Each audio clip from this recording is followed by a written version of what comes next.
Abdullayeva Gulixon Madametovna Farg'ona viloyati Qo'shtepa birinchi texnikumida faoliyat olib boraman. Hurmatli Prezidentim, siz bergan imkoniyatlar va imtiyozlar sabab oliy malaka toifasidan bir qatorda ona tili va adabiyot fanidan 100% milliy sertifikat sohibasi bo'ldim. Harakatdan to'xtamayman. Ishonchingizni oqlayman, Prezidentim.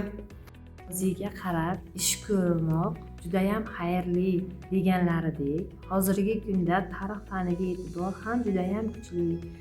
Men tarix fani o'qituvchisi sifatida Mamajon va Go'zalxon shu prezidentimiz bergan imkoniyatlardan foydalanib 100% sertifikatni qo'lga kiritdim. Ishonchingizni oqlayman, Prezidentim. Men Abdubanopova O'g'loy turk tilidan 2025-yilda sertifikat sohibasi bo'ldim va shu yili magistratura bosqichiga imtiyozli ravishda talabalikka tavsiya etildim. Ishonchingizni oqlayman, Prezidentim.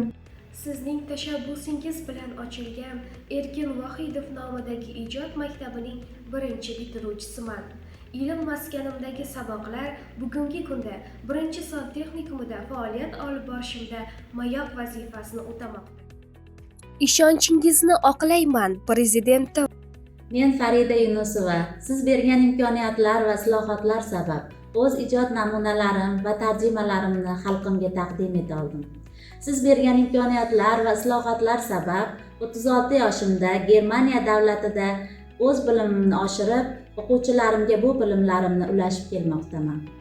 O'quvchilarimga bu bilimlar orqali dunyo ilmini o'rganish va nemis tilida erkin muloqot qilish imkoniyatini berib kelmoqdaman. Ishonchingizni oqlayman, Prezidentim. Men G'ulom va Nigora Qo'shtepa tuman birinchi son texnikumining ingliz tili fan o'qituvchisiman.